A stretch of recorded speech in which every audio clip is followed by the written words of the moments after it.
Kajian ilmiah.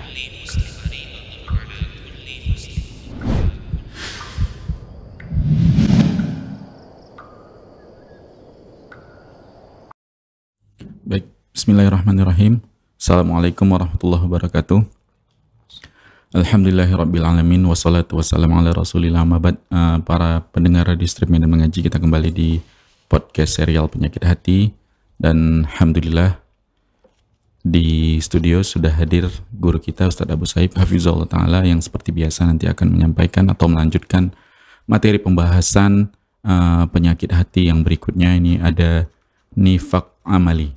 Nifak amali, insya Allah nanti juga seperti biasa kita membuka kesempatan untuk pendengar Medan Mengaji untuk bertanya melalui pesan WhatsApp yang atau di kolom komentar platform media sosial kita yang melakukan live streaming.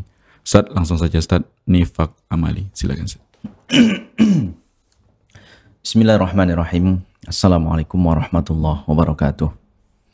Alhamdulillah. Alhamdulillahilladzi hadana lihadza wa ma kunna linahtadiya laula an hadana Allah. Asyhadu an la ilaha illallah wahdahu la syarikalah wa asyhadu anna Muhammadan abduhu wa rasuluhu la nabiyya ba'dah. Allahumma salli wa sallim ala nabiyyina Muhammad wa ala alihi wa sahbihi ajma'in. Kaum muslimin dimanapun berada, rahimani wa rahimakumullah jami'an. Semoga Allah subhanahu wa ta'ala senantiasa menjaga kita dimanapun kita berada, dan Allah ta'ala senantiasa tunjukkan kepada kita jalan yang menuju kebahagiaan yang hakiki.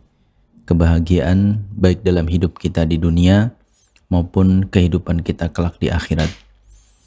Dan mudah-mudahan kita pandai mensyukuri nikmat-nikmat yang Allah Ta'ala berikan ini, karena ini tidak lain tidak bukan adalah amanah. Nikmat-nikmat ini adalah titipan dari Allah Ta'ala yang pada akhirnya nanti harus kita pertanggungjawabkan semuanya.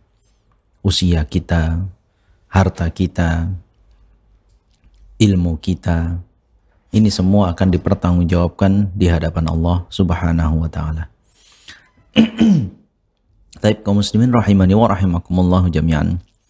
Masih melanjutkan bahasan kita di serial penyakit hati. Kita akan masuk ke penyakit hati yang ke-11, yaitu nifak amali, yaitu kemunafikan atau sifat nifak dari amal perbuatan. Di pekan yang lalu kita sudah bahas tentang nifak aqdi atau nifak i'tiqadi, yang ini merupakan nifak yang bisa mengeluarkan pelakunya dari Islam. Nah, sebaiknya Anda sebutkan di sini beberapa perbedaan antara nifak di i'tiqadi atau nifak aqdi itu dengan nifak amali ini. Apa saja poin-poin perbedaan di antara keduanya?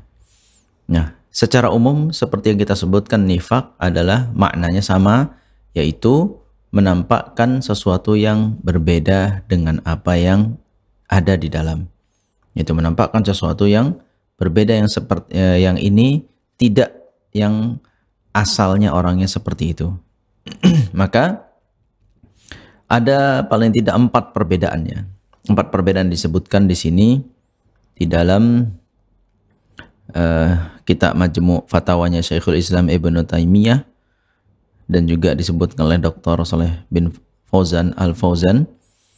Ada 4 di sini hal yang mendasar membedakan antara nifak i'tiqadi dengan nifak amali. Atau dalam bahasa lain ini disebut dengan nifak besar dan nifak kecil. Ya. Nah, nifak besar atau nifak i'tiqadi itu mengeluarkan pelakunya dari Islam.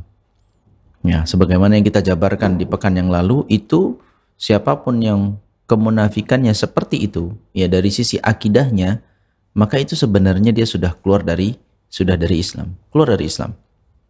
Ya, entah orangnya mengaku atau tidak, entah orangnya ini menyampaikan dia sudah keluar atau tidak, merasa atau tidak, tapi perbuatan seperti itu bisa mengeluarkan seorang dari Islam. Nah, beda dengan nifak kecil atau nifak amali ini. Ini tidak mengeluarkan seseorang dari agama Islam. Jadi yang diancam dengan fiddarkil asfali minan nar, yang diancam akan masuk neraka bersama orang-orang kufar, itu karena mereka memang terjatuh dalam perbuatan nifak i'tiqadi yang itu mengeluarkan mereka dari Islam. Nah, ini akan berbeda dengan nanti yang nifak amali atau yang kecil. Lalu perbedaan yang kedua adalah nifak besar atau nifak i'tiqadi ini berbedanya antara apa yang nampak secara lahir dengan apa yang ada di dalam batinnya, ini dari sisi akidahnya. Adapun kalau nifak kecil atau nifak amali, ini perbedaan antara yang luar dengan yang dalam dari sisi perbuatan. Ya, beda nih antara akidah dengan perbuatan. Jadi ada orang yang melakukan sesuatu namun sebenarnya beda dengan apa yang ada dalamnya. Ini adalah nifak amali. Namun jika orang punya keyakinan tertentu sementara dia tidak mengakui itu tapi dia sebenarnya meyakini hal yang berbeda, ini disebut nifak i'tiqadi yang keluar dari Islam. Kemudian nifak besar atau nifak i'tiqadi itu tidak akan mungkin dilakukan oleh seorang mukmin, tidak mungkin. Karena ini menjadi lawannya, ya, ini menjadi lawannya. Seorang mukmin tidak akan melakukan nifak i'tiqadi. Sebaliknya, nifak i'tiqadi tidak terkategorikan sebagai seorang mukmin. Nah, begitu. Beda dengan nifak kecil. Nah, ini masih nifak kecil ini orang-orang beriman ada kemungkinan terjerumus dalam perbuatan nifak kecil ini atau nifak amali. Lalu yang keempat, pada umumnya orang-orang yang terjatuh dalam nifak i'tiqadi sulit untuk bertaubat. Ya. Pada umumnya nih, dari sejak zaman sahabat juga diperhatikan sejarah dari Nabi SAW itu, bagaimana munculnya orang-orang munafik pada zaman itu yang levelnya sudah sampai kepada nifak i'tiqadi itu, mereka rata-rata tidak bertaubat. Ya, kecil kemungkinan mereka bertaubat. Berbeda dengan orang-orang yang terkena di nifak kecilnya, pelakunya cenderung mudah untuk diajak bertaubat. Nah, demikian ya ikhwati fillah rahimani wa rahimakumullah jami'an. Ini paling tidak 4 perbedaan yang harus kita pahami tentang dua jenis kemunafikan ini. Nah, tapi kita lanjutkan bahasan kita di nifak amali. Ikhwati fillah rahimani wa rahimakumullah jami'an. Sudah kita sebutkan tadi bahwasanya nifak amali ini tidak mengeluarkan seseorang dari Islam. Pelakunya tetap diakui sebagai seorang muslim. Ya, karena dia masih meyakini, ya, orang-orang yang nifak amal ini masih meyakini tentang Allah Ta'ala, masih meyakini tentang Rasulullah SAW, namun muamalahnya dengan manusia, ini yang bermasalah. Ya, muamalahnya dengan manusia itu yang bermasalah. Adapun secara keyakinan muamalahnya kepada Allah Ta'ala dan Rasulnya itu benar, gitu. Tetap meyakini hal yang sama seperti orang-orang yang beriman. Namun muamalahnya sesama manusia ini. Nah, kita dalam hal ini mendapatkan kabar dari Rasulullah SAW dalam sebuah hadis yang disahihkan oleh Imam Bukhari dan Imam Muslim. Beliau bersabda, "Arba'un man kunna fihi kana munafiqan khalisan." Ada 4 sifat. Siapa seorang yang 4 sifat ini ada pada dirinya, maka dia sudah menjadi munafik yang jelas, ya, munafik murni. 4 sifat ini langsung bersamaan ada pada dirinya. Wa man kanat fihi khallatun minhunna kanat fihi khallatun min nifaq hatta yada'aha. Dan siapa yang ada 1 sifat ini pada dirinya, maka ini berarti sudah ada 1 bagian kemunafikan dalam dirinya sampai dia betul-betul mau meninggalkannya. Jadi di sini Nabi SAW memberikan indikator kepada kita, kabar kepada kita tentang 4 sifat, yang sifat ini adalah sifat orang-orang munafik. Kalau pada seseorang terkumpul 4 sifat ini sudah jelas, ini orang benar-benar orang munafik, gitu. Tapi kalau cuma 1, ya, ini yang biasanya juga terjatuh seorang muslim dalam kemunafikan ini. Namun ini walaupun tidak mengeluarkannya dari Islam, ini menjadikan dia punya ciri-ciri orang munafik. Apa 4 sifat itu? Yang pertama, idza haddatsa kadzaba. Jika berbicara ia berdusta. Wa idza ahada ghadara. Dan jika dia melakukan 1 perjanjian, ya, maka dia akan mengingkari perjanjian tersebut. Wa idza wa'ada akhlafa. Dan jika dia berjanji, maka dia akan mengingkari janji tersebut. Wa idza khasama fajara, dan jika dia bermusuhan dengan orang lain, maka permusuhan ini menyebabkan dia berlaku fajir atau berlaku curang atau berlaku zalim kepada orang yang berselisih dengannya. Dalam riwayat yang lain juga yang derajatnya sahih, Nabi SAW bersabda, ayatul munafiqi thalathun, ciri-ciri orang munafik itu ada 3. Idza haddatsa kadzaba, wa idza wa'ada akhlafa, wa idza tumina khana. Jika berbicara dia berdusta, jika dia berjanji maka ia ingkar, dan jika dia diberi amanah dia berkhianat. Nah ini ikhwati fillah rahimani wa rahimakumullah jami'an. Sebenarnya sama ya. Yang pertama disebutkan 4, yang kedua ini disebutkan 3.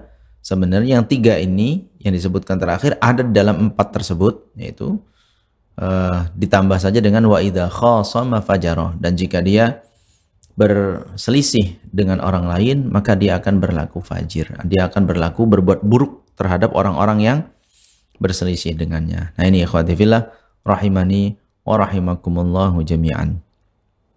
Nah, maka ini yang harus kita waspadai dari diri kita masing-masingnya.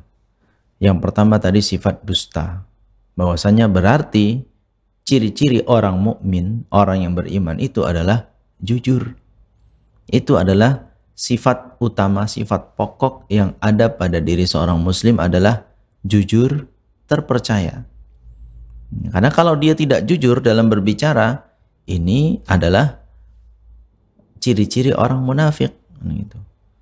Maka kaum muslimin rahimani wa rahimakumullah jami'an, keluar pembicaraan mengatakan seorang itu, harga diri seseorang itu tergantung lisannya.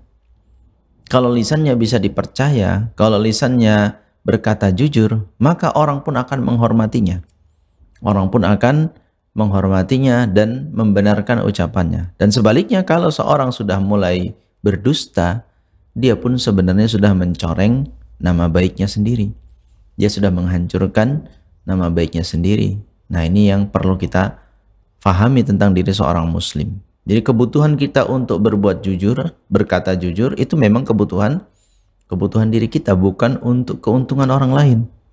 Ya, karena diri kita lah yang membutuhkan diri ini benar-benar yakin adalah seorang yang mukmin, beriman kepada Allah Ta'ala dan Rasulnya. Jika tidak demikian, maka bisa terancam seperti orang-orang munafik. Nah begitu ikhwati fillah rahimani wa rahimakumullahu jami'an. Kemudian juga ciri-ciri seorang mukmin adalah kebalikan dari jika berjanji maka dia ingkar. Ini orang munafik. Maka seorang mukmin dia orang yang tepat janji, sesuai dengan janji yang ia sampaikan, ya, kecuali tentu dengan uzur-uzur syar'i yang dibolehkan sehingga dia tidak menepati janjinya. Namun pada hukum asalnya seorang mukmin pasti menepati janji. Maka jangan bermudah-mudah dalam berjanji kalau diri itu merasa berat untuk menepatinya. Ya sebaiknya ambil yang aman, ya kan, ambil kalimat-kalimat yang lebih aman jika kita memang merasa sulit untuk menepati janji tersebut. Ya, kepada siapapun ini, kepada anak, kepada istri, kepada teman, kepada tetangga.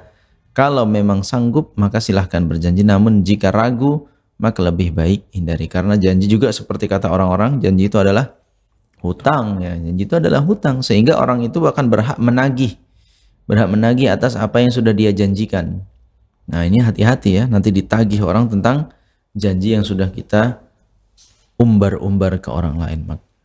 Lalu di situ juga disebutkan tentang ciri-ciri orang munafik, wa idza tumina khana, jika dia beri amanat dia berkhianat. Ini seperti yang di hadis sebelumnya yang pertama kita bacakan tadi, yaitu orang-orang yang jika dia sudah melakukan satu kesepakatan, ya, melakukan satu perjanjian, maka dia pun langgar kesepakatan itu, melanggar perjanjian itu, ia mengkhianati satu kesepakatan. Ini juga bukan ciri-ciri orang mukmin. Orang mukmin itu sebagaimana sabda Nabi SAW, al-muslimuna ala syurutihim. Seorang muslim itu akan terikat dengan syarat-syarat yang sudah dia sepakati. Ya memang terkadang berat, banyak cobaan dalam menepati kesepakatan seperti ini, perjanjian seperti ini. Akan banyak cobaan-cobaan, godaan-godaan sehingga kita diarahkan untuk mengalihkan diri dari perjanjian tersebut. Nah, disinilah butuh istiqomah. Disinilah butuh menguatkan diri agar benar-benar bisa kuat menghadapi cobaan-cobaan, menjalani perjanjian-perjanjian. Ya, banyak nih di antara kita, misalnya kita bekerja di suatu instansi atau bekerja di suatu tempat, sehingga kita punya perjanjian dengan pemilik perusahaan atau kepada pemerintah tempat kita bekerja terkait hal-hal yang apa saja yang jenisnya pekerjaan, kedisiplinan dan lain sebagainya. Nah, di sini seorang mukmin itu selalu menepati apa yang sudah menjadi kesepakatan antara dirinya dengan orang lain. Lalu ditambahi di sini adalah wa idza khasama fajara. Orang munafik itu kalau berselisih dia suka berbuat buruk kepada orang-orang yang menjadi lawannya. Ya, seorang mukmin seharusnya bagaimana ketika berselisih? Maka perhatikan. Ya, silahkan kalau hak Anda diambil, ambil sesuai dengan hak itu.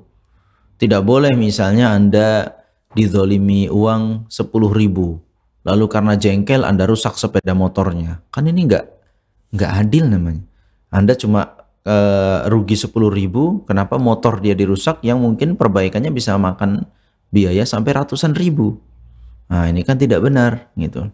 Anda kemudian bermasalah dengan orang tuanya, yang Anda teror anak-anaknya. Ini kan juga nggak benar. Yang Anda teror malah tetangganya atau teman-temannya. Ini kan juga nggak benar gitu kan. Ya, karena permasalahan dalam hidup ini hal yang sulit untuk dihindari ya. Terkadang kita punya problem ya kan. Apakah itu disebabkan kesalahpahaman atau disebabkan salah ngomong kan gitu, atau disebabkan hal-hal yang kita beda persepsi dalam hal itu, ini sangat memungkinkan kita terjadi perselisihan antara satu dengan yang lainnya. Maka bersikap adillah. Ya, bersikap adillah. Kalau ingin membalas, balaslah sesuai dengan apa yang sudah dia lakukan. Jangan berlebihan. Nah, jika Anda ingin memaafkan, ini jauh lebih baik lagi ketika kita berselisih. Justru lebih memilih memaafkan kesalahan orang tersebut. Ini ciri-ciri orang yang bertakwa. Nah, begitu ya ikhwati fillah rahimani wa rahimakumullah jami'an. Ala kulli hal, dalam terjadi perselisihan boleh kita membalas, tapi perhatikan cara kita membalas sesuailah dengan apa yang sudah dia lakukan. Tidak boleh berlebih apalagi sampai terlampau jauh kita lakukan pembalasan kepada orang-orang yang berselisih. Nah, ini hati-hati ikhwati fillah rahimani wa rahimakumullah jami'an. Nah, di sini ada catatan dari Al-Imam Nawawi terkait tentang munafik ini. Beliau sebutkan ikhtalafal ulama fi ma'nahu. Memaknai hadis yang kita bacakan tadi, ulama berbeda pendapat ya. Namun secara umum mayoritas mereka memaknanya adalah inna ma'nahu anna hadhil khisalun nifaqin wa sahibuha syabihun bil munafiqina fi hadhil khisal wa mutakhalliqun bi akhlaqihim. Bahwasanya istilahnya itu posisi-posisi ini atau sifat-sifat ini ya yang disebutkan 4 atau 3 ini adalah ini penyerupaan terhadap orang-orang munafik ya. Artinya ketika seorang punya akhlak satu di antara itu, maka dia sudah mirip seperti orang-orang munafik. Yaitu secara umum munafik itu maknanya adalah menampakkan sesuatu yang tidak sama seperti yang ada di dalam batinnya. Nah, inilah makna dari hadis yang kita bacakan tadi, bahwasanya mereka melakukan kenifakan, mereka bersikap munafik seperti itu bukan dari akidahnya, tidak. Tapi ini hanya dari amalannya saja, muamalahnya kepada sesama manusia. Adapun imannya kepada Allah Ta'ala tetap seperti iman yang seharusnya dimiliki oleh orang-orang yang beriman. Begitu ikhwati fillah rahimani wa rahimakumullah jami'an. Nah, inilah dia tentang nifaq amali ya, bagian dari penyakit hati kita. Ya, ini dikatakan penyakit karena bisa saja ini menjangkit kepada siapapun ya ikhwati fillah rahimani wa rahimakumullah jami'an. Tidak hanya orang-orang awam, bahkan bisa jadi terkadang orang-orang yang alim pun jika tidak tahan godaan ini bisa terjatuh dalam perbuatan tersebut gitu. Apakah berdusta dalam berbicara, ataupun beringkar dengan janjinya, ataupun dia mengkhianati perjanjian yang sudah ditetapkan, ataupun dia berlaku curang atau berlaku buruk ketika terjadi perselisihan. Nah, ini kadang-kadang ikhwati fillah rahimani wa rahimakumullah jami'an masih memungkinkan seorang mukmin terjatuh dalam perbuatan-perbuatan seperti ini. Namun, seperti kita katakan tadi, ini mungkin terjadi bagi orang-orang yang beriman. Namun ini tidak mengeluarkan seseorang dari Islam, ya. Tidak mengeluarkan orang tersebut dari keimanannya. Beda dengan nifaq i'tiqadi yang secara akidah dia benar-benar mendustakan Rasulullah SAW atau membenci beliau SAW atau mereka ini tidak membenarkan apa yang dibawa oleh Rasulullah SAW dan lain sebagainya. Jadi memang akidahnya, memang keyakinannya, walaupun perbuatannya tidak seperti itu, dia tetap melakukan, namun kebencian yang ada di dalam hatinya. Nah, ini yang mengeluarkan seseorang dari Islam. Taib, demikian ikhwati fillah rahimani wa rahimakumullah jami'an. Mudah-mudahan kita dilindungi oleh Allah Ta'ala dari sifat-sifat nifaq, ya, baik nifaq i'tiqadi tentunya ataupun bahkan nifaq amali. Mudah-mudahan Allah Ta'ala lindungi kita dari sifat-sifat yang buruk seperti ini. Demikian aku qouli hadza wa astaghfirullah li wa lakum innahu huwal ghafurur rahim. Masya Allah, jazakumullah khairan Ustaz. Dan kepada para pendengar Radio Medan Mengaji yang mau bergabung bersama kita di podcast serial Penyakit Hati kali ini, bisa ke nomor WhatsApp kita atau komentar di kolom komentar Instagram kita. Ustaz, sebelum dibacakan ini udah ada pertanyaan yang masuk, tapi kita bacakan dulu yang di studio Ustaz, yang termasuk sifat ini Ustaz. Apakah dia sesuatu yang memang melekat gitu, menjadi watak kalau bahasa kita ya Ustaz, atau yang dimaksud dari sifat kemunafikan ini dia jatuh sekali terhadap dari ciri-ciri yang tadi menjadi sifat kemunafikan itu, dia udah dianggap memiliki sifat kemunafikan gitu. Ya, taib ikhwati fillah rahimani wa rahimakumullah jami'an. Jadi 4 sifat yang disebutkan oleh Nabi SAW dalam hadis yang kita bacakan tadi itu adalah bukan bawaan lahir, ya. Bawaan lahir semua orang bersih, ya kan? Kullu mauludin yuladu 'alal fitrah. Setiap orang itu lahir dalam kondisi fitrahnya beriman kepada Allah Subhanahu wa taala. Maka mereka tidak membawa 4 sifat buruk ini. Ini sifat yang muncul belakangan, yang muncul disebabkan kontaminasi orang tua kah, kontaminasi lingkungan kah, ya kan, pertemanan, ya, dan lain sebagainya. Ini hal-hal yang merusak iman seseorang, ya. Karena ini tadi kan nifak ini adalah virus bagi iman seseorang. Nah, ini yang perlu kita waspadai, teman-teman. Bahkan terkadang ini tidak. Ada orang sebenarnya nggak ada anak kecil yang tiba-tiba pandai bohong. Nggak pernah kita dapat. Nggak pernah ada anak kecil tiba-tiba bohong. Kecuali dia pernah dibohongi. Maka sejak itu dia akan belajar berbohong. Tidak ada anak kecil mengerti tentang janji itu boleh diingkari. Tidak pernah. Mereka polos. Apapun yang mereka katakan, itu yang mereka lakukan. Inilah sebenarnya yang Allah Ta'ala tanamkan pada diri kita. Namun itu tadi, berjalan dengan waktu, kita dapat ini dan itu. Ada orang yang dari kecil memang suka dibohongin mungkin, atau sudah melihat praktek-praktek pengkhianatan, melihat praktek-praktek orang-orang yang mengingkari janji, melihat praktek-praktek orang yang bermusuhan berlebihan. Nah, ini mungkin yang mewarnai seseorang sehingga hal-hal seperti itu menjadi hal yang biasa, menjadi hal yang sering dilakukan. Jadi ala kulli hal, ikhwati fillah rahimani wa rahimakumullah jami'an, semua orang lahir dalam kondisi bersih, dalam kondisi di atas fitrahnya, beriman kepada Allah Ta'ala, tidak punya sifat munafik sama sekali. Namun itu tadi, ini tanggung jawab bersama agar bangsa ini atau anak-anak itu tumbuh dengan penuh kejujuran, ya kan, beriman kepada Allah Ta'ala dan Rasulnya. Jadi terjadinya sifat-sifat munafik ini ya tadi, mungkin kurang ilmu, mungkin imannya lagi down kan gitu, mungkin lingkungannya yang membawa dia seperti itu, maka segera bertaubat. Mudah-mudahan Allah Ta'ala terima taubatnya.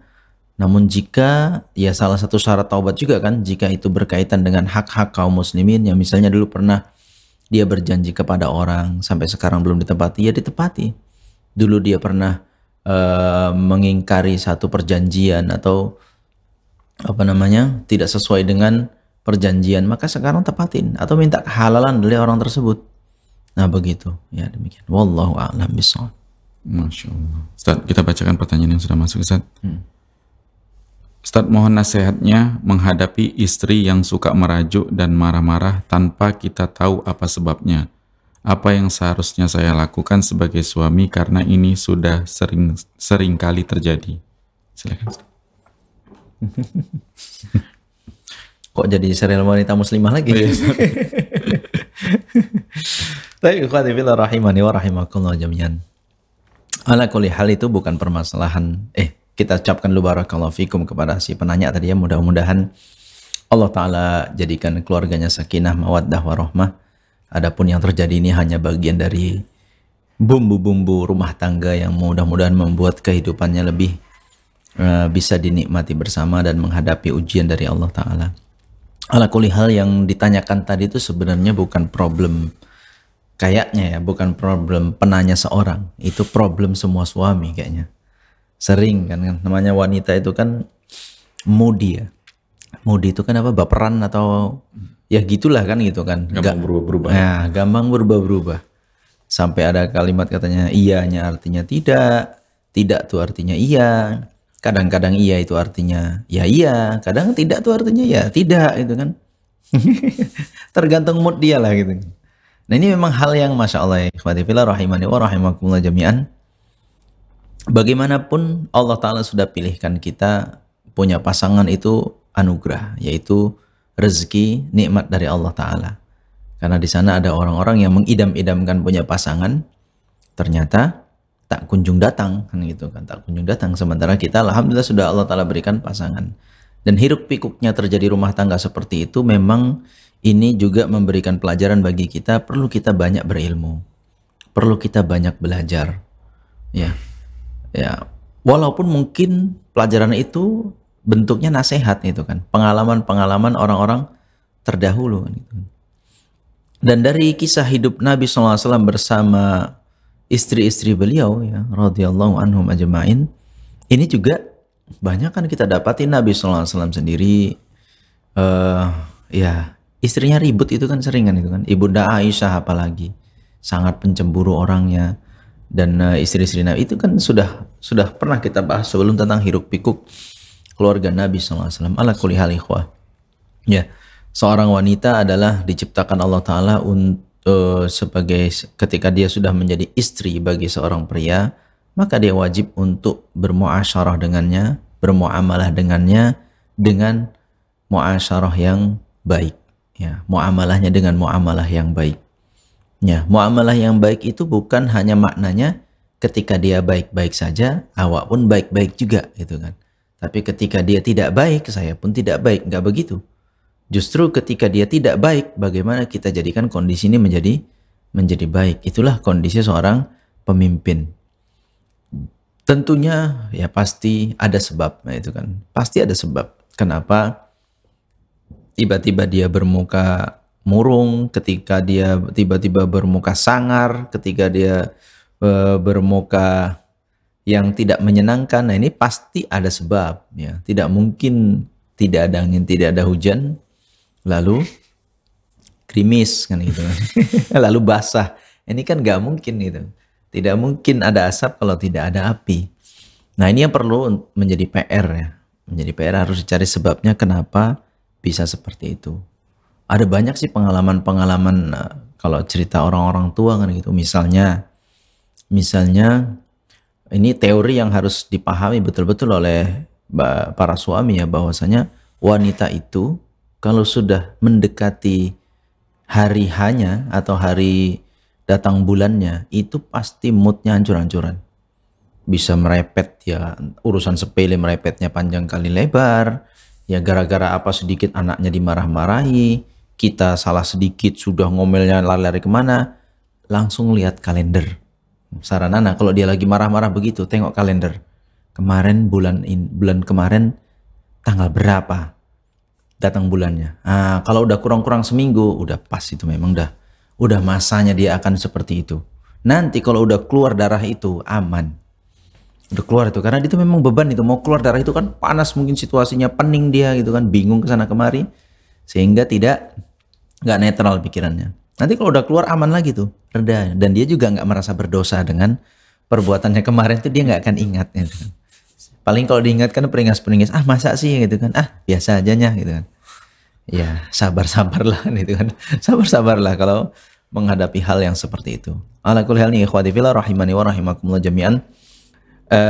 Jawabannya tidak ada jawaban yang pasti untuk itu kan. Kita harus tahu sebabnya dulu kenapa bisa seperti itu, dan bijaklah menjadi seorang suami, jangan buru-buru kita mengecap buruk untuk pasangan hidup kita yang mendampingi kita, dan teruslah gali ilmu, belajar terus bagaimana kehidupan Rasulullah SAW dengan para istrinya, kemudian para sahabat ridwanullahi alaihim ajmain juga dengan para istrinya. Mudah-mudahan dari situ kita bisa dapat tambahan ilmu bahwasanya kapan sisinya kita harus sabar, kapan harus mengerti, kapan harus tegas, kapan harus mengayomi, kapan harus begini dan begitu. Ini semua ya sama-sama kita terus belajar kan itu kan, nggak ada istilah khatam juga. Ya mudah-mudahan bermanfaat. Wallahu a'lam bishawab. Baik, Masya Allah, jazakumullah khairan Ustaz. Dan kita ke pertanyaan yang masuk selanjutnya Ustaz, ada dari Instagramnya Medan Mengaji. Ustadz, mohon pencerahannya. Saya pernah dizolimi, difitnah, dan lain-lain di kantor. Sampai sesak dada saya bila ingat itu. Bagaimana sebaiknya saya bersikap tentang hal ini dan bagi mereka yang menzolimi dan memfitnah saya, Ustadz?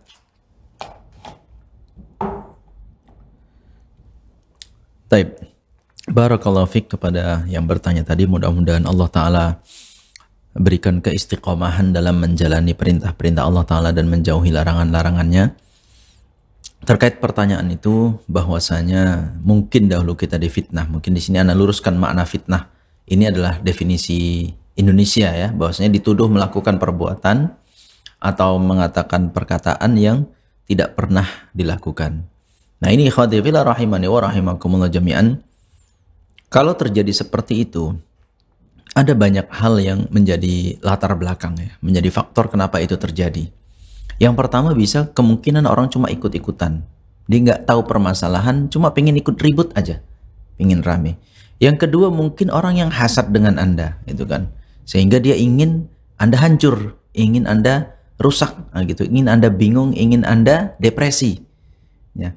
Bisa juga latar belakangnya adalah karena faktor memang terkadang orang terbiasa melakukan hal yang seperti itu, gitu. Terbiasa menzalimi orang lain dengan cara seperti itu, sehingga dia buat isu, buat berita-berita bohong terkait orang lain.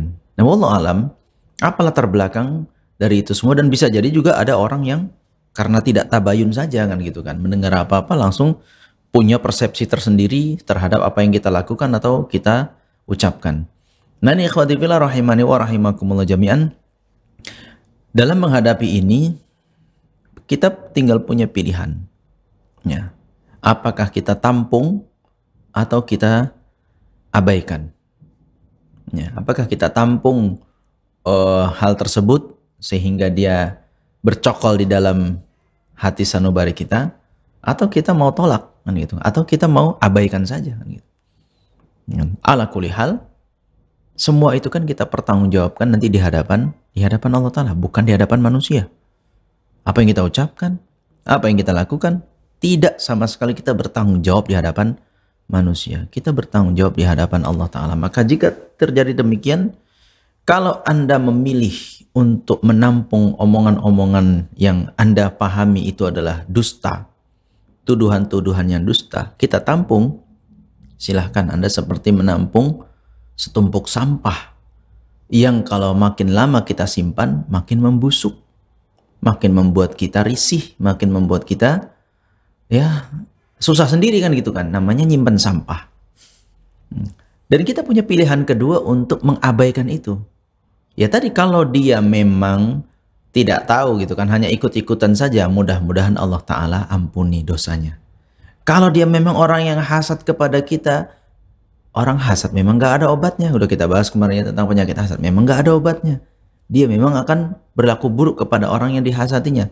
Kita doakan pula mudah-mudahan Allah Ta'ala tunjuki dia jalan yang lurus.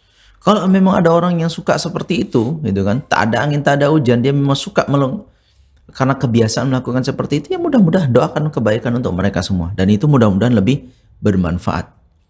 Karena kita mau melawan dengan apa? Mau melawan dengan apa? Mau balik menyebarkan berita bohong yang setimpal dengan itu kepada orang tersebut. Artinya sama dong kita dengannya. Dia tukang tuduh, kita juga tukang tuduh. Berarti sama derajat kita.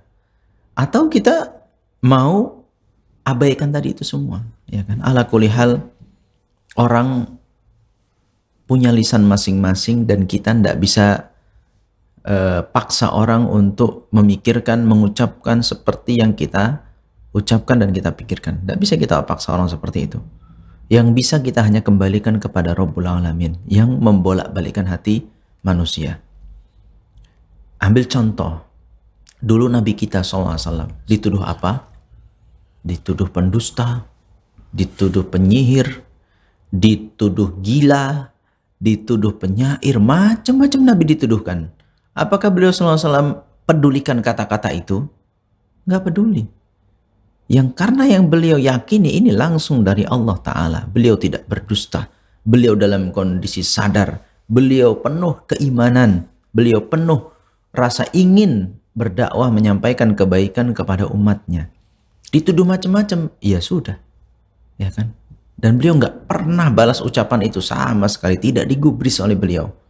Nggak ada beliau kata, oh gila kau yang gila. Itu kan. Kau pendusta kau ya, kau yang pendusta. Itu kan. Ah kau nih kerasukan kau ini, kau yang kerasukan. Nggak ada Nabi SAW. Membalas pun tidak pernah. Beliau tidak pernah. Beliau hanya ya sudah bersabar. Apa kata beliau? Sungguh mereka orang-orang yang tidak mengerti efek dari apa yang mereka katakan. Itu saja poinnya.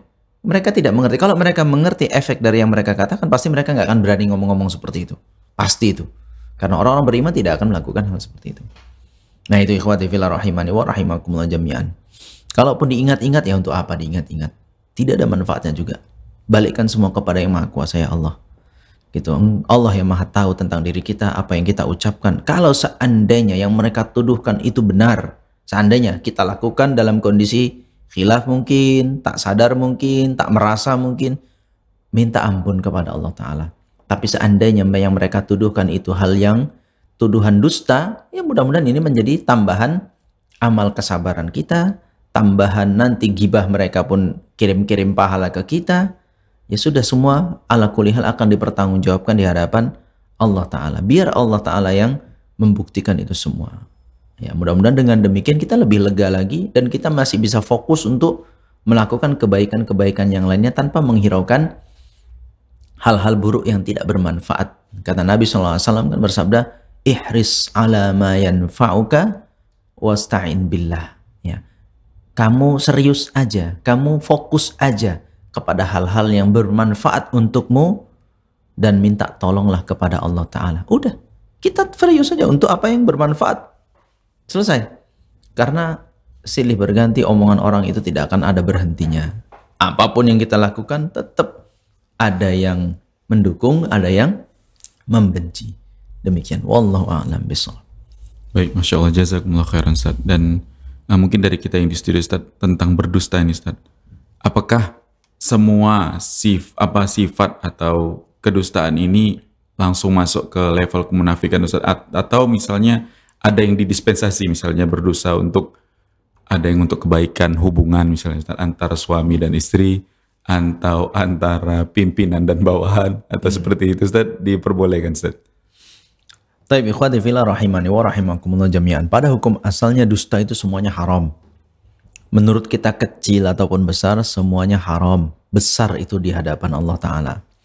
Walaupun ada hal-hal yang dikecualikan. Walaupun ini tidak dalam rangka dusta ya. Sebenarnya tidak dalam rangka dusta, namun untuk punya, dan ini memang dikecualikan oleh Rasulullah SAW. Ada beberapa hal. Pertama adalah ketika antara suami dengan istri, pasangan.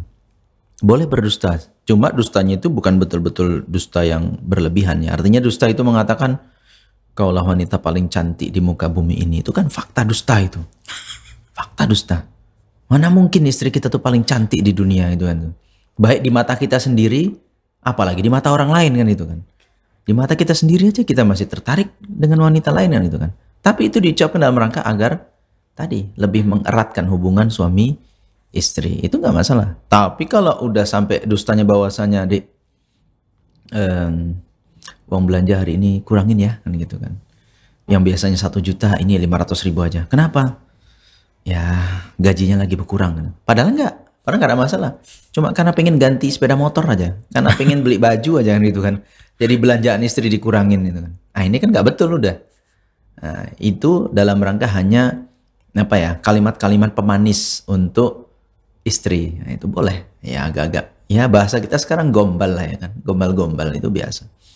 Lalu yang kedua juga yang diperbolehkan adalah dalam rangka berperang. Ya berperang. Ya memang berperang kalau jujur-jujuran habis kita gitu kan. Ditanya berapa pasukanmu, sekian. Posisinya di mana? Di sini, di sini, di sini. Selesailah kita. Memang peperangan itu harus tipu daya, ya kan? Harus tipu daya. Seolah-olah tak ada pasukan, padahal di situ tempatnya. Seolah-olah banyak, padahal cuma sedikit.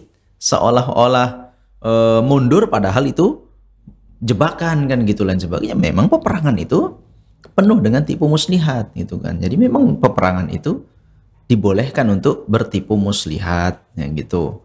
Lalu yang ketiga adalah dalam rangka mendamaikan orang lain ya gitu. Mendamaikan dua orang yang sedang berselisih. Ya berselisih misalnya antara si A dan si B sedang berselisih. Di C posisinya di tengah.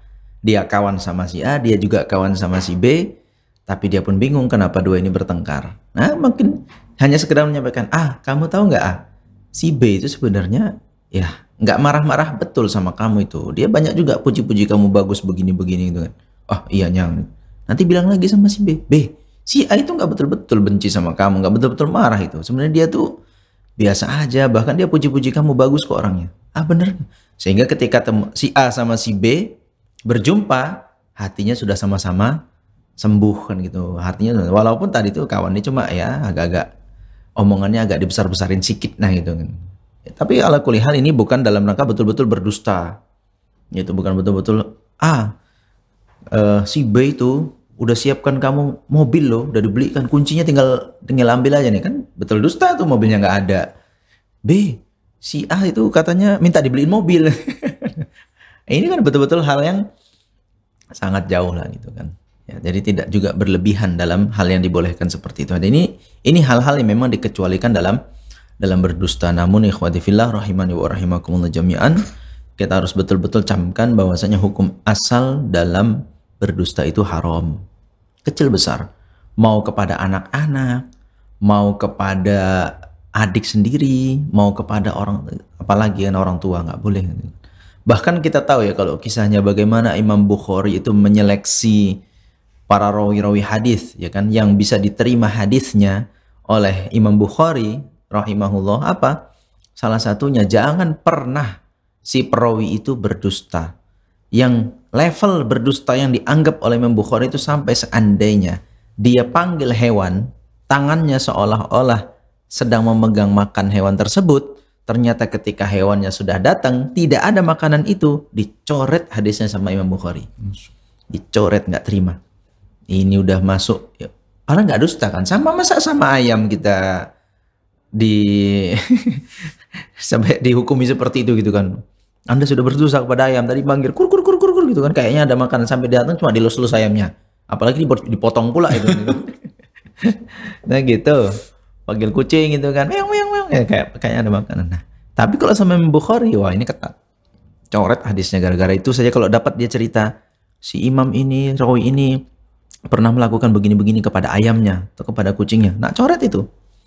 Nah sampai seperti itu level dalam wanti-wantinya seorang muslim terhadap kedustaan. Ya karena memang iblis tahu dusta ini menjadi sumber malapetaka. Ya kan, makanya Nabi SAW kan mewanti-wanti kita, iyyakum wal kadzib, hati-hati kalian dengan dusta. Nah, gitu. Karena apa? Karena dusta inilah yang akan membuat kita terjatuh dalam perbuatan maksiat.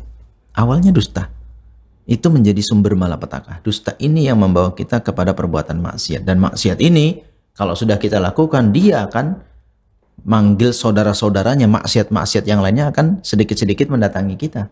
Sampai akhirnya orangnya terjumus ke dalam neraka. Ya, naudzubillah, ya mudah-mudahan kita tidak terjatuh dalam perbuatan dusta. Ala kulli hal, qul khairan aw liyasmut. Katakanlah yang baik atau diam saja, cukup kan gitu kan. Kalau dalam riwayat mengatakan qulil haqqa walau kana murran. Katakanlah yang hak, yang benar walaupun hasilnya pahit kan itu. Hasilnya itu membuat kita getir gitu kan. Waduh, ini mau jujur, kalau jujur saya kena. Kalau saya dusta sebenarnya bisa ada peluang ini kan, aman. Pilih mana? Jujur. Walaupun mungkin resikonya besar bagi kita. Ya mau gimana lagi?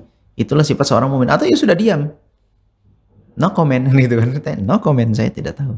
Bukan saya tidak tahu, saya nggak bisa komentar. Saya nggak bisa komentar. Udah, lebih baik diam daripada berdusta. Demikian, wallahu a'lam bishawab. Baik, Masya Allah. Jazakumullah khairan, Ustaz. Dan kembali dari kita yang di studio, Ustaz. Khianat dalam amanah ini, Ustaz. Khianat dalam amanah ini berarti bisa, yang termasuk di sini nih, semua bentuk amanah yang diembankan ke kita ya, Ustaz. Baik dia suami yang mengemban amanah untuk menjaga atau mendidik anak istrinya, seorang istri juga adalah dengan amanahnya untuk menjaga keluarga dan anak-anaknya, dan anak-anak mungkin dia yang pelajar atau yang masih pelajar yang disekolahkan oleh orang tuanya dengan amanahnya tersebut. Apakah ini ketika dia tidak amanah dalam menjalankan kapasitas masing-masing ini jatuh termasuk ke dalam nifak amali ini gitu, Ustaz? Nah, taib ikhwati fillah rahimani wa rahimakumullah jami'an. Ya, amanah di sini bermakna umum ya, makna umum, amanah yang diberikan kepada kita. Walaupun di sini kalau kita lihat contoh-contohnya lebih cenderung kepada amanah yang muamalah sesama manusia ya, muamalah yang sesama manusia. Adapun amanah yang sifatnya kayak kita diberikan nikmat oleh Allah Ta'ala, fisik ini kan gitu kan, badan ini, maka kita nanti akan mempertanggungjawabkan badan ini sampai mati itu digunakan untuk apa saja. Itu memang bagian titipan dari Allah Ta'ala kepada kita. Nah, itu salah satunya yang kita pertanggungjawabkan nanti di hadapan Allah Ta'ala.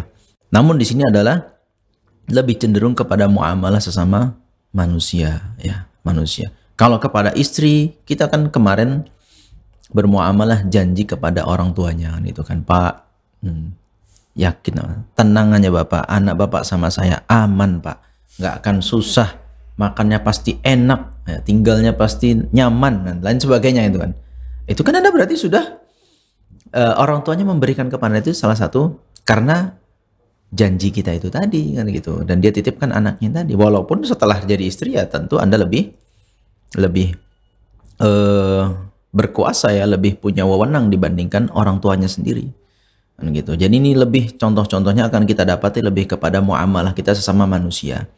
Misalnya kita punya interaksi kan gitu kan dalam berdagang kan itu, kita punya interaksi berbisnis, kita bekerja kepada orang lain kan gitu ya kan, apakah di bawah instansi pemerintah atau swasta dan lain sebagainya. Ini lebih kepada muamalah sesama manusia, maka jangan khianati. Karena kalau amanahnya yang dari Allah Ta'ala, kalau dari Allah Ta'ala kayak kita masalah dititipin badan, dititipin usia, diberi makanan dan lain sebagainya, itu kalaupun kita lalai, beristighfar mudah-mudahan diampuni oleh Allah Ta'ala. Tapi kalau sesama manusia, muamalahnya ini nggak selesai dengan istighfar. Ini harus betul-betul yang kita khianati atau yang kita dustai atau yang kita ingkari perjanjiannya harus betul-betul menghalalkan itu. Kalau dia tidak menghalalkannya, maka dia berhak nanti di hadapan Allah Ta'ala untuk menuntut kita. Nah itu ya, jadi ini lebih ya, anak katakan wallahu a'lam bishawab, ini cenderung kepada muamalah kita sesama manusia. Demikian wallahu a'lam bishawab. Baik Ustaz, jazakumullah khairan Ustaz. Dan ini mungkin yang terakhir Ustaz sebagai penutup, ketika kita sudah bermuamalah atau sudah lama menjalani muamalah dengan orang lain gitu kan Ustaz, dan kita memiliki pandangan terhadap orang ini dengan apa yang sudah berlalu gitu misalnya Ustaz, dan ini ketika tidak lagi dilakukan muamalah atau kita katakan bubar muamalahnya atau kesepakatan atau perjanjian, dan pandangan kita terhadap orang ini boleh nggak kita sebar ke orang-orang yang ada di sekitar orang ini untuk supaya lebih berhati-hati dengannya gitu Ustaz? Atau kita diam aja, mungkin kita berharap mungkin dia nanti dengan orang lain muamalahnya bisa beda atau lebih baik gitu. Iya, taib. Ikhwati fillah rahimani wa rahimakumullah jami'an. Berarti ini kalau Anda simpulkan pertanyaan terkait dengan aib ya. Yep. Atau maksiat lah ya, maksiat yang dilakukan oleh seseorang. Mungkin kita karena misalnya antara A dengan B, si B sudah merasakan pernah bermuamalah dengan si A dalam sebuah bisnis atau sebuah perjanjian. Ternyata si A ini banyak curangnya dibanding adilnya gitu kan. Lalu hingga akhirnya putus kontrak atau kan perjanjiannya. Bagaimana jika A kemudian ingin melakukan hubungan kepada si C, sementara si C ini adalah teman kita. Nah, di sini perlu kita pisahkan ya ikhwati fillah rahimani wa rahimakumullah jami'an. Kita bisa perhatikan apakah seorang bertaubat dari perbuatan tersebut atau tidak. Ya kan, kita kan harus perhatikan faktor-faktor kenapa dia kemarin berkhianat kan itu, kenapa dia mengingkari perjanjian tersebut gitu kan. Apa faktor yang menjadi latar belakang itu? Apakah memang orangnya suka seperti itu kan gitu kan? Atau ini ada hal-hal yang membuat dia, ya apakah bahasanya terpaksa, atau dia tergelincir, atau dia salah perhitungan, atau dia ada faktor-faktor lain kan gitu ya, membuat kita, aduh ya sudahlah kan gitu kan. Jadi dia tidak sempat bisa menunaikan dari perjanjian yang sudah ditetapkan. Nah ini kan tentu berbeda, apalagi orangnya nampak bagus kan selama ini kan gitu kan, atau dia bahkan sudah bertaubat dari perbuatan tersebut. Nah ini perlu kita pilah. Yang boleh kita sebarkan aibnya ya, yang boleh kita sebarkan ini adalah jika dia memang tidak bertaubat dari perbuatan itu dan memang kecenderungannya untuk mengkhianati perjanjian itu sudah merajalela. Ya ada orang yang hobinya berhutang tapi nggak bayar. Nah, kita tahu nih sama kita kena, sama si A kena, si B kena gitu kan. Kok ceritanya sama, sumbernya dari si Fulan. Oh ya sudah, besok-besok mungkin ada teman dekat kita. Tetap ya bukan berarti buat pengumuman ya di medsos, nggak begitu juga. Karena ini levelnya masih level orang per orang. Kecuali ini sudah sampai ke level negara gitu kan. Diumumkan ini si koruptor, ini itu hak negara untuk diumumkan secara umum kan itu. Adapun kita ya sekedar menyelamatkan mungkin teman kita, mungkin saudara kita. Ya paling tidak hanya memberi peringatan, antum lebih baik jangan muamalah dengan si A. Ya kan? Kenapa rupanya begini? Ya sudah, saya cuma ngasih nasihat apa karena orangnya ya menurut saya agak kurang. Sudah. Mau ikuti ya nggak perlu kita rinci, tahu nggak dia sama si A punya utang, sama si B ini punya utang sekian. Waduh, kok jadinya gibahnya merajalela kemana-mana. Sekedar memberi peringatan silahkan. Tanpa harus sampai menguliti sedetil-detilnya kan gitu kan. Kecuali memang pada posisi kita harus menceritakan itu ya, misalnya Anda membuat laporan kah kepada kepolisian atau Anda mengadu kepada orang yang bisa menyelesaikan permasalahan tersebut, itu lain perkara itu. Ini sekedar memperingatkan orang lain agar jangan terkena imbas buruk dari orang tersebut ya kan, sifat-sifat buruknya. Begitu saja ya, sekedar mengingatkan orang lain ini tidak mengapa. Nah, asal jangan terlalu berlebihannya. Orang yang nggak tahu pun jadinya, kamu kenal si A? Enggak bang, aku kasih tahu ya rumahnya di situ tuh. Itu orangnya kayak begini-begini. Apa urusannya? Kenal aja pun tidak gitu kan. Mungkin bermuamalah pun nggak mungkin, jauh banget gitu kan. Nggak kenalan, nggak begini. Nah ini tidak boleh berlebihan seperti itu. Jadi kalau memang ada orang yang tidak mau bertobatnya kan dengan perbuatan buruknya tadi ya, dalam muamalah, berkhianatkah, berdustakah, dan kemudian juga indikasinya dia mencari korban terus, maka silahkan kita hanya sekedar memberi peringatan ke orang-orang yang kita kenal yang sedang akan dijadikan korban berikutnya. Sekedar itu saja. Itu. Karena kita masih punya harapan ya teman-teman. Selama dia masih beriman ya kan. Kalaupun dia munafik kan belum munafik yang rata 4 sifat itu ada. Ini hanya satu mungkin berkhianat, mungkin satu hanya berdusta. Ini mungkin belum 4 rata. Artinya masih dalam tergolong orang-orang yang beriman. Karena orang bertaubat itu akan lebih mudah ketika dia tidak terlalu banyak orang mengetahui aibnya. Tapi kalau sudah merajalela, meluas aibnya tersebar, ini akan lebih sulit dia bertaubat kembali lagi kepada orang-orang di sekitarnya. Nah begitu ya. Jadi kita cuma tetap berusaha menutupi aib seseorang, masih mengharapkan taubatnya, di samping di sisi lain waspada agar keburukannya itu tidak menyebar ke mana-mana atau ke orang-orang yang dekat dengan kita. Demikian. Wallahu a'lam bishawab. Baik, Masya Allah, jazakumullah khairan Ustaz. Dan ada pertanyaan yang masuk tapi disimpan aja kayaknya ya untuk pekan depan. Ada utang pertanyaan juga ya di Pekan lalu tapi ya? di pekan yang lalu apa di Ustadz Permana ya?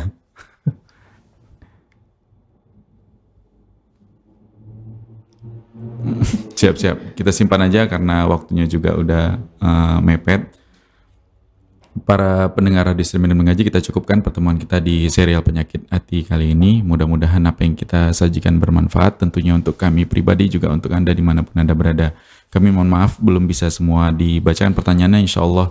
Kalau ingat, nggak berani berjanji ya Ustaz. Kalau ingat, nanti kita bacakan di pertemuan atau di pekan berikutnya insya Allah. Itu saja, Ustaz, ada tambahan Ustaz untuk penutup Ustaz? Cukup. Baik Ustaz.